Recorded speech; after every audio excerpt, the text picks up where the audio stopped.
Hello, friends. I'm just waiting for my guest today on Taking the Leap to jump on. Fix the lighting a little bit. And let's invite Jodie up.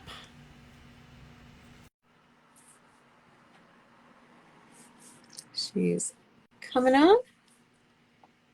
We're excited to have you here. Hello, Jodie. How are you Hello, today? Karen. Good. How are you? I'm great. So we're going to get rolling in a minute. We're just going to have a few people jump on and then we will start. So today is the start of Women's History Month. And I was thinking about that as I was thinking about our conversation today. I feel like we're in a different place than we've been before. So I'm Well, excited to explore that with you a little this morning. it's interesting because even listening to your other guests, so many of us have the same feelings and same things happen to us, maybe a little differently, but we're all very oh similar. It's all very For sure. much. Hmm. For sure. And I didn't know that going into this exactly. I'm learning as you learn as you go. And Right. but I think there's a thread. So once it gets started, we can definitely chat a little bit about that. But I think you're spot on. So it's 12 noon in the East, and Jodie's not in the East, but welcome to Taking the Leap. For those of you that don't know me, I am Karen Sates. I am actually the host of Taking the Leap. I'm also the CEO and founder of Mastermind and Mastermind DX, as well as global events and retreats. And I'm really thrilled to host this conversation. And Taking the Leap is all about conversations with women who are 40 or older and who've created their dream business and their dream life. And they've done it with a lot of gusto and energy. And really the conversations are about how they were inspired to make these changes and, what are the keys to that? Because I know that there are a lot of women who are sitting on the sidelines and who want to make those changes and who want to do all of those things. So I'm hoping that these conversations inspire you. And as I was just chatting with Jodie, today is Women's History, the start of Women's History Month, the month of March. And, it takes women who have done it before us to really be able to have our role models and to have that energy and to be inspired to move forward and do the things that we want to do. So I'm excited to have Jodie Filogomo here today. We met through a mutual friend recently, and I just love what she's doing. And I was fortunate to have a conversation with her and realize, oh my God, she's just so inspiring. She has so much energy. And when I was getting dressed this morning, I was thinking, I want to wear something colorful, like not black. I mean, I ended up in a darker color, but I live in the Northeast. But at the end of the day, she just makes me smile. So welcome, Jodie, to Taking the Leap. How are you today? Thanks, Karen. I love that you wore green because it's also the month for St. Patty's Day. That's So. true. And that's what Rob said when I put on my necklace and Uh-huh. earrings. He's like, "Oh, you're ramping up for St. Patty's Day." Well, it's funny because I live in Boston, and St. Patty's Day has always been a Oh. big deal in Boston. East and in South Boston, they have all of the parades and they have all of these things. So I'm kind of used to there's stuff in the windows and there's all the Hallmark things that are all around me. But St. Patrick's Day has been always been a really big deal in Boston. So, Of and course. you are in outside of Phoenix, am I correct? Yeah. Yes, I'm in Arizona where it's going to be nice today, 80. It's going to be Oh, 80 today. I can't wait. I know. This So is the best time of year out here. yeah, so I'm excited to find out more about you. And so, what were you doing before you have this new role that you're going to talk about in a minute? But who are you? What do you do? Where'd you come from? So, I am a retired cosmetic dentist. And I spent over 20 years, I had my own office, my own Hmm. practice with employees and, patients, of course. And, even when I was a young kid, I told my mom, I want to be a dentist or I want to be an interior decorator. Wow, that was a very different use of your brain. It is, and Although it's they're funny both because visual. they're both creative in a way. I Yeah. mean, dentistry, because I was an aesthetic dentist, cosmetic dentist, um, it is more, oh, it's not creative, but it's more aesthetic. It's more about looking nice, but there's function behind it. And I think the Right. same is with what we wear. We want to look nice, but there needs to be function behind it. It Has has to to work work. for us. Exactly. Yeah. Yeah. And it was a little more boring in dentistry. You needed to make teeth look like teeth.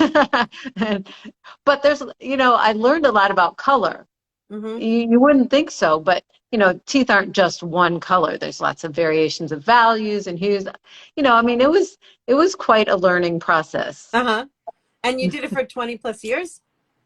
Yeah, I think it was about 22, 23 years. Yeah. And And then I then what sold my practice. inspired you to make the change? Well, I was not the best boss. Okay. That's not what fueled my love of dentistry. I didn't love being a boss. Managing I'm people more of, wasn't your thing? no, and I'm more of a micromanager, and I didn't like that about me, but even though I knew it, it was hard to change. Hmm. So, so I was looking to either expand my practice, and then have a goal, of course, of retiring. And we went to some classes and we learned about getting an associate, and we learned that 80% of associates fail. So I'm like, I don't want to do that if it's going to be more work. Hmm. And so then we started researching how long it would take us to retire. And we had a 3 to 5 year plan, and it happened in 3 months. And that's So you and your husband, right? yes, yes, my So husband did was you work managing the together? practice. He was in your Yep. practice as well? Ah. hmm For about 7 years. Uh-huh. So yeah, which was great. That was actually wonderful because he had a vested interest in that I was doing well. Hmm. And he saw things more from a business standpoint, which was very good. When I would get micromanaging, he'd be like, Jodie, just relax. They need Is he a to dentist as socialize. well, or he's a business? He He's came from he's the no business perspective. he's a more of a business perspective. I always say Uh-huh. no, he's normal. He's not a dentist, he's normal. Uh-huh. He was an IT guy, and he's been a manager, and so he has that great background, and Uh-huh. he sees more of the big picture where I tend to concentrate on the small details. So So after 3 months, you had this plan in place, and oh my God, it snuck up on you. it really did.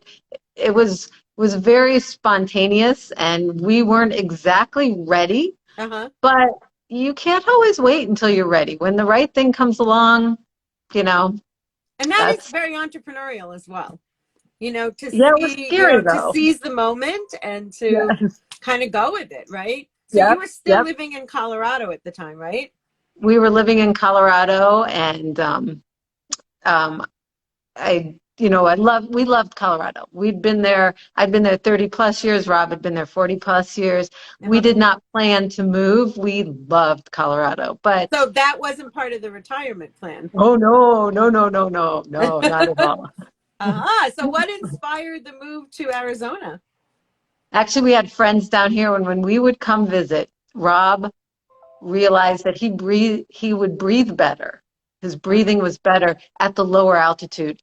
Denver is 5,000 altitude at, it's a Right. mile high. Mile High And, City. right. So being down at more sea level made a difference, but it's not everywhere. We've been out to California and it Mhm. wasn't. So I think it's the dry air combined with the lower altitude. So So you actually started and made the transition while you were still in Colorado. It yes, wasn't about being in Arizona. correct, correct. Yeah. Ah. In So fact, in Colorado, so when I first retired, I love to shop.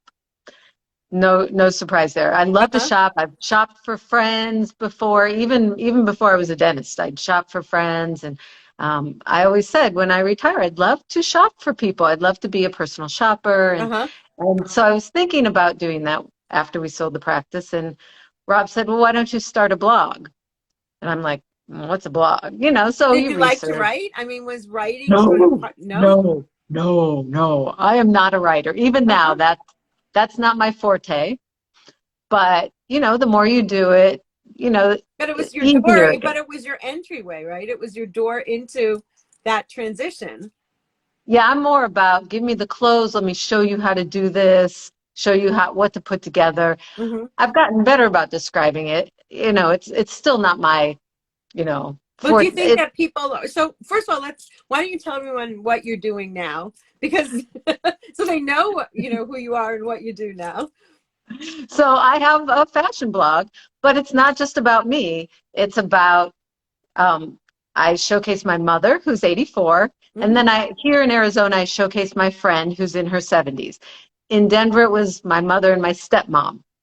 I My love that you stepmom, engage them. So you didn't kind mhm, of go it alone.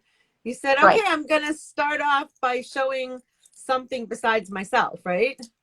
I wanted it to be more inclusive. It's not just about one age. It's about any decade of life, Uh-huh. any any shape of body. Because I hear all the time, "Well, you're thin, you can wear that." I don't believe that. I believe it's finding the right fit of the thing, of the item, Uh-huh. and I like showcasing women with different complexions, so you can showcase different colors, and of course we all have our likes and dislikes, so that comes into play too. So I always say the more the merrier. And was it more And comforting to start by having sort of these people around you to support what you were doing, as opposed to just saying, "Okay, I'm going to do this alone and see where it gets me"? Or I think it's also easier, like when we go take photos, you're out in public most of the time. And it's easier when there's more of us, the three of us, and because we're kind of helping each other. Oh, smile, da, da, da. And then when people go by, when you're by yourself, it's a little unnerving. But when there's more of us, we just play around more. It is much easier, I'm I guessing think. it's also more fun. It's much more fun. Plus, now that everyone's retired, when we go take blog photos, we try to go explore the area. So we're not just going out to take photos. Sometimes we do, but most of the time we try to go to a place that, So you're you know, creating an experience for yourselves as well as Mhm. for everyone that you're reaching out to. And as Yes. someone who's an architect of experiences, I so relate to that. Like I always want to have a great time when I'm doing it for someone else. And it's not about me at the end of the day. It is about the people that you're serving, but somehow you're able to convey that energy and excitement at the same time, while you're having that experience, I think. It's being about other people that has really, really been, and that's how it was in dentistry. I wasn't in dentistry for me. I wanted to help people, and that's how it is on the blog too. I can't tell you how great it feels when I get women that reach out by email and say, "Oh, you've helped me discover more color," or I get those emails quite often. I even put some of them on the blog, and it just feels so good because women are fabulous. Every woman I've met has a wonderful story, and you don't always see it on their body. And we are visual animals, so I think it helps Hmm. to have it showcased on the body, and then you learn about them on the inside. So when you think about that, and you're thinking about helping them dress, you're thinking about that story along the way, right? Yes, yes, yes. You know, It's not just about helping. a piece of cloth. Like a piece of clothing is just sort of the end result almost of the Yes, process. There's more upfront and more thought that goes into it. I mean, it's funny because I feel like influencers can sometimes a bad rap. They don't always, oh, they're an influencer. But I think an influencer in midlife who's serving a community of women who are 50 plus, right? Up to 80, 90 years old. I mean, some of your followers. I mean, that's right. a whole different ball game, I think. Plus, I feel like sometimes as we've gotten older, our bodies have changed, and you feel frustrated. You don't know how to dress it. And really, in all honesty, our bodies have changed throughout our life. So, But you but might not we notice can, it until there's like a really big change. and people get frustrated, and I think they give up. And I feel like that's a disservice to ourselves. It's not always easy, but Hmm. you never regret spending time to look nice. I feel like, if you're out and about and you look nice, you don't come home and think, oh, that's terrible that I did that, but if you're out and you're sloppy clothes and you see someone, you come home and think, oh gosh, I didn't look my best. So do So you think during the pandemic that it was also more meaningful to women to have sort of that inspiration because it was harder to, I have friends that said, "Oh, I'm not going to like, do my hair or put on makeup or I haven't worn nice clothes in, months, but I come sort of from the same place that you come from and I wanted to because I do think it made me feel better and happier and more productive and all of those things. So not a day went by that I didn't try to do that. But, I think inspiring women to feel good about themselves and to have that energy is huge. you know it's it's absolutely true that the better we look, the better we feel about ourselves. Hmm. It's just human nature. And so, yeah, there are days that maybe you don't want to get dressed or, I mean, it happens to all of us, but Snow days you know, here in Boston, I can tell you. I don't know what the equivalent is in Arizona, but it's snow days here. it's 120 days here when you don't go outside. The heat, right? The heat. But, it really does make you feel better. And when you feel better, it shows and you help others feel better. I believe that with my whole heart. Wow. That's a great mission, though, you know? It's fun. So It's the fun. keys to your transition were A, you retired, you sold your company. B, you moved, although you started it earlier. C, you wanted to connect, it sounds like, with these other generations and also created experiences that you could enjoy with your mom and with, friends. And as you actually did this business. And finally, and probably most importantly, probably at the top of the list, is to bring joy to others. Is that, I mean, are those sort of the drivers in what you're doing? Bringing joy to others is absolutely the best part. It really is. I feel like, yes, you have to take care of yourself first, but then while you're doing that, you you spill over and help everybody else because women tend to compare themselves. And fall into ruts. This is what I Mhm. see with my mom and even my stepmom, and um, we compare ourselves and we put ourselves down. We've become negative, and through this process, and I grew up with that, so that's how I believed it Mhm. was. But through this process, I have just learned that you know we just need to embrace where we are now, try to love ourselves, that whole gratitude thing. And the more I talk about it, hopefully the more it absorbs into everybody else. Right. Right. And interestingly, has it changed your relationship with your mom and your friends in doing this together as a business? I mean, reality is it's a business. Oh yeah, it is. It is. And I do think, mother-daughter is a wonderful thing. And of course, we know how to push each other's buttons, and we still do at times, Hmm. but she appreciates that we plan and go out and do things, and it's very nice on the blog when you get positive comments, even though it is just about an outfit, Uh-huh. it makes you feel good. But it's So very interesting with clothes. People think, oh, that's fluff. Like when you think about a fashion influencer, you think, oh, they don't know anything. But every woman has a story behind them. so tell us a little bit behind the scenes. I mean, do you buy the clothing? Do you work with local stores? Where do you get everything that you showcase? Well, mostly we buy our own things. We do work with some companies, especially comfortable shoe companies, because women our age Oh just yeah, your need feet that. need to be comfortable. Yes. And so I have found, gosh, 3, 4, 5 companies that I tend to work with, two most often. And then, but the clothes, and we get some clothes through collaborations, but most of it we go shopping for, and we love to thrift. Hmm. We love to go to secondhand stores.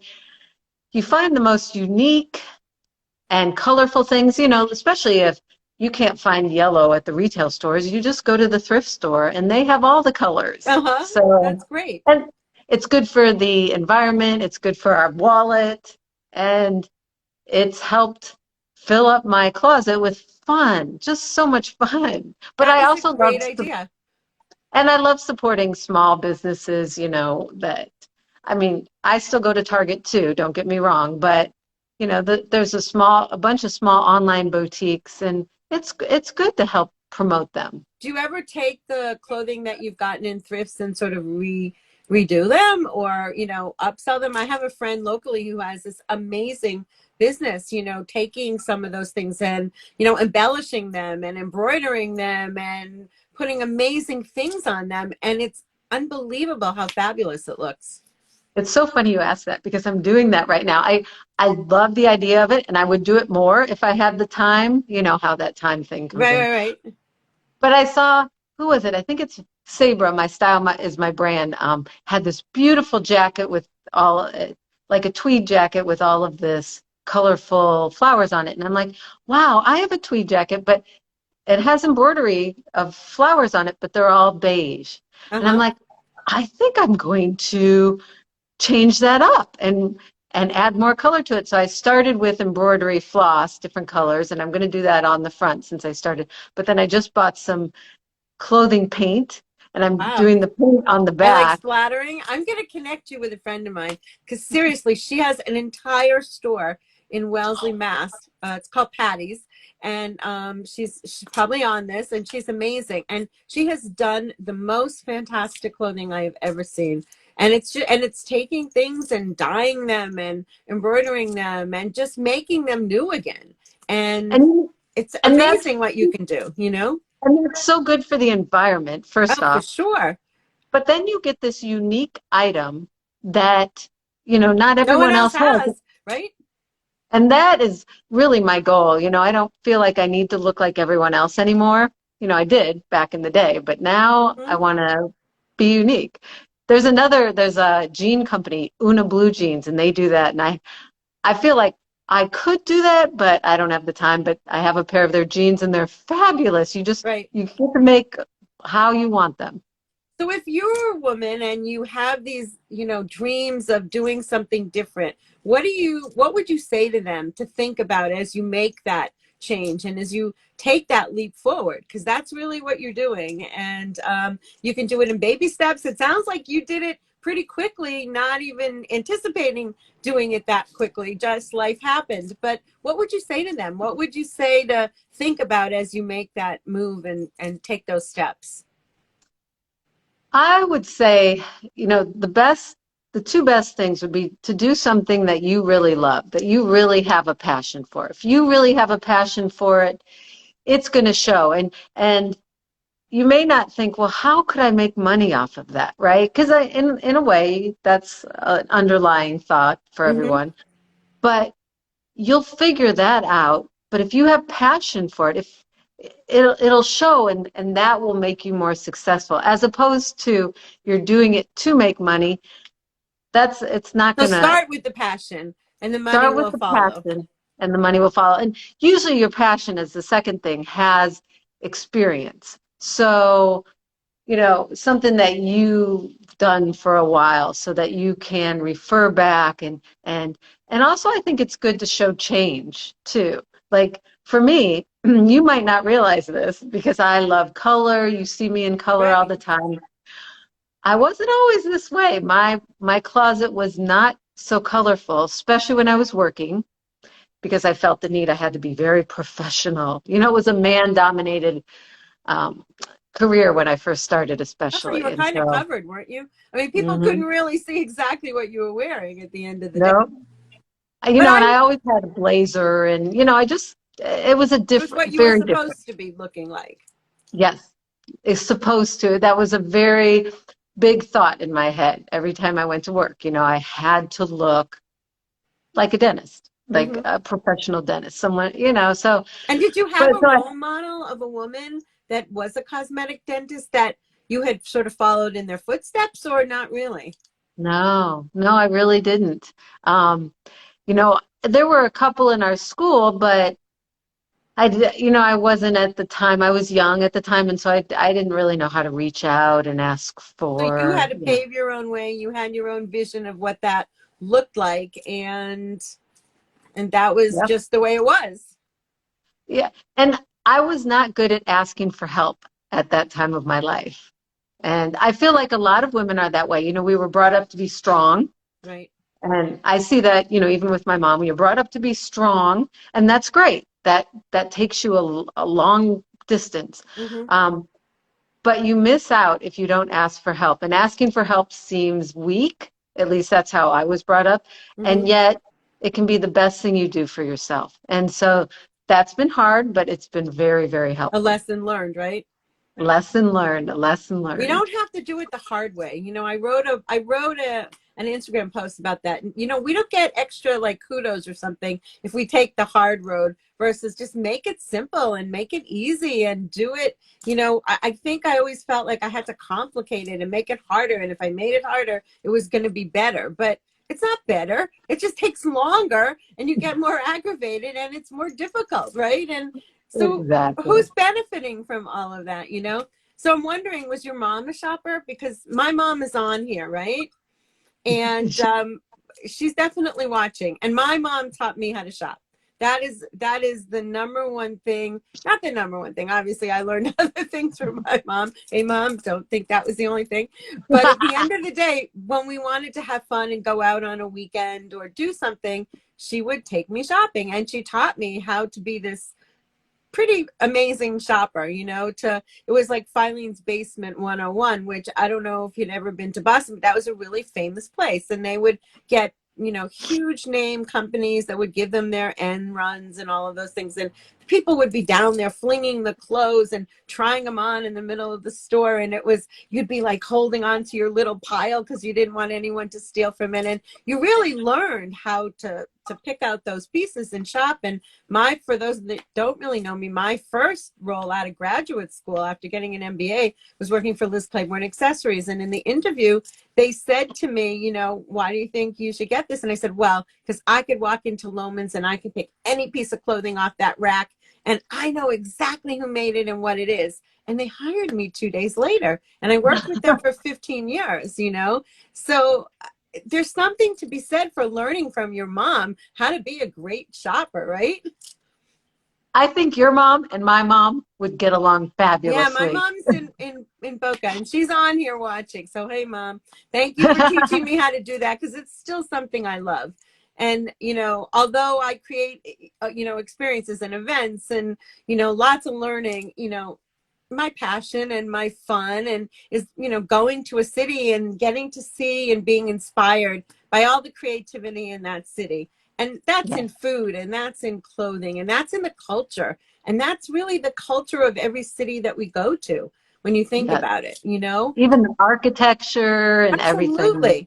And that architecture influences the clothing and it influences the design of everything. And so there is this basis. It's not some just sort of, crazy, oh, I want to go out and, buy stuff. It's not about that. No, no, exactly. And, we always joke that my mom could find a great purchase even at the gas station. I swear, at every gift shop we go into, she finds these treasures, treasures. It's just Hmm. amazing. And yeah, so I'm sure I did learn from that. It wasn't a class where she said, "Hey, do this," but you learn by example. Right, right. And she's always been she's always been thrifty. She usually does sales, and now that thrift stores are very in, and we have a lot around here, um, you know, we enable each other. Even Leslie, our friend, we all love to shop and we go. And I think it's good to go with other women. I think you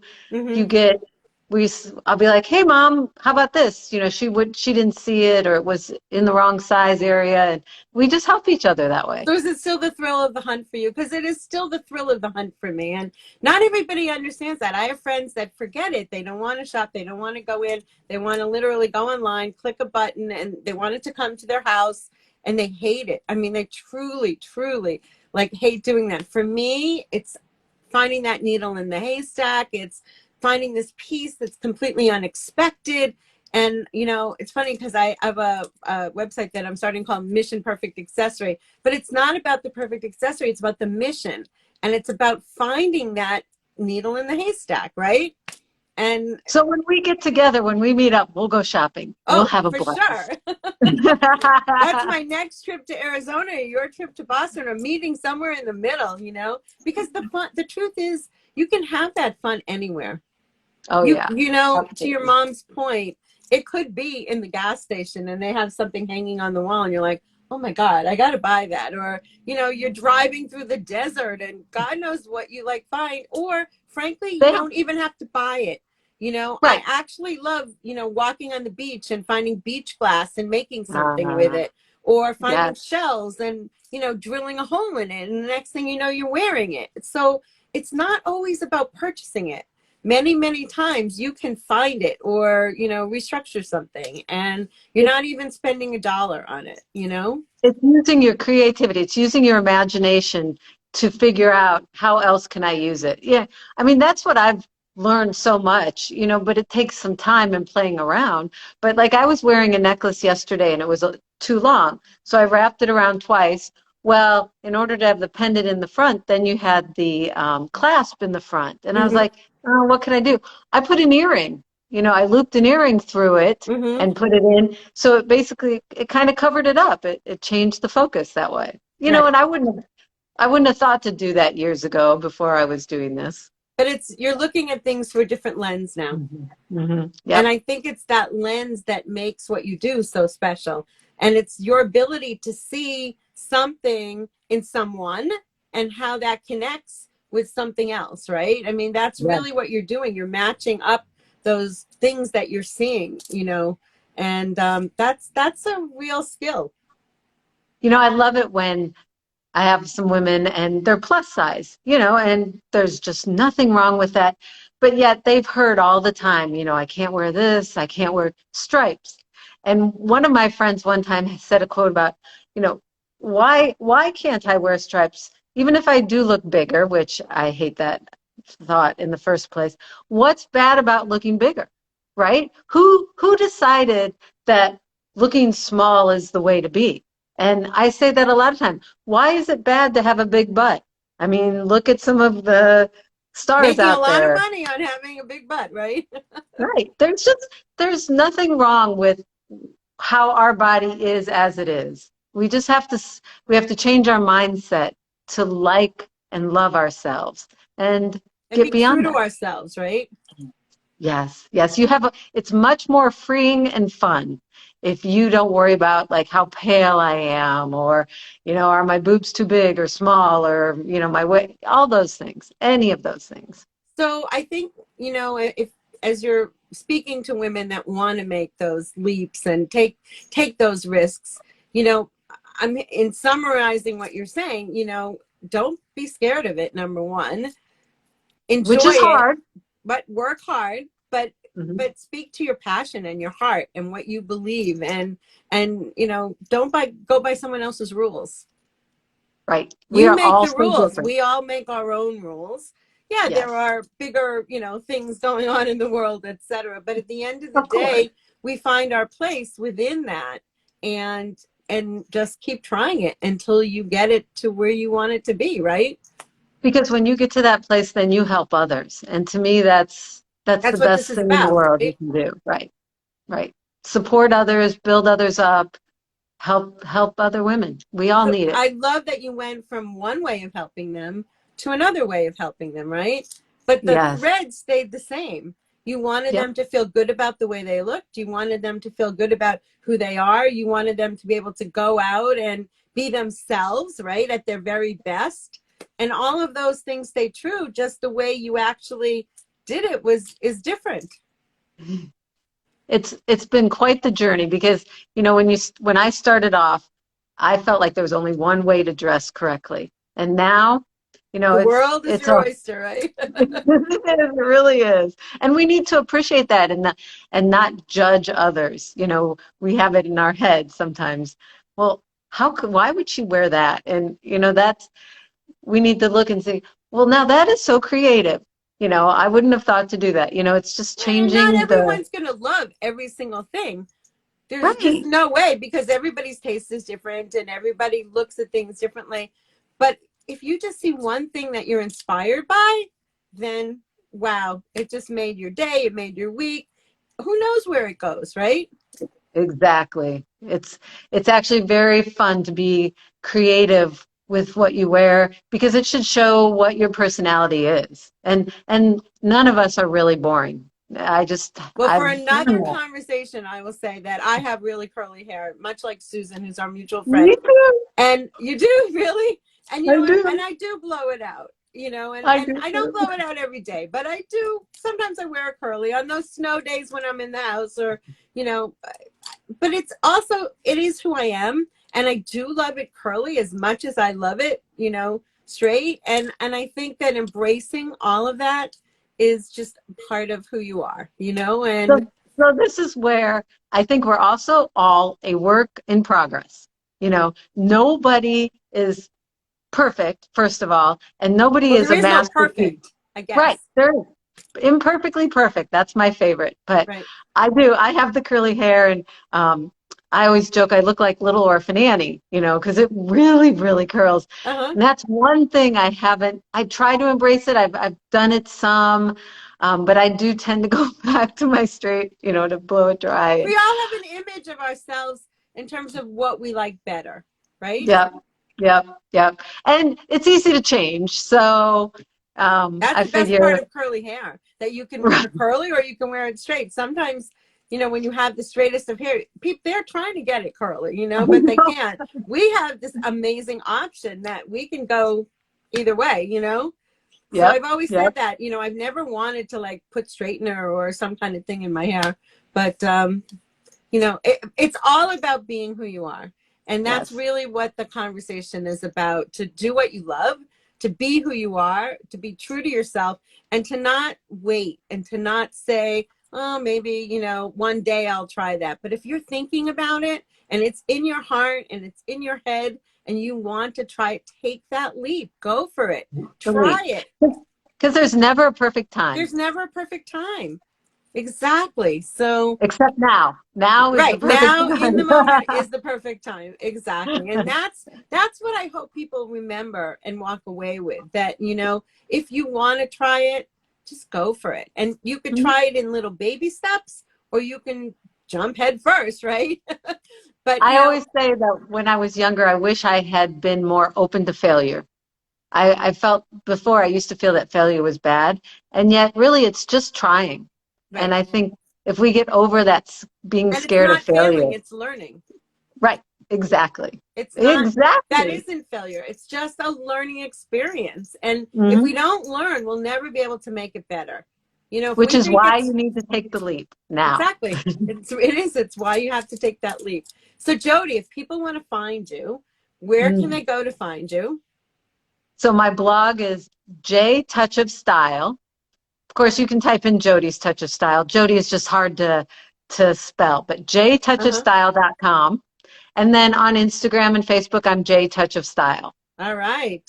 And also, I will make sure all of these lives are going to be put onto a YouTube channel ultimately in the next week or so. And we'll keep promoting it. And Jodie, I can't wait to meet you in person. I mean, seriously, We're gonna have a fun. we're going to have some day, let me tell you.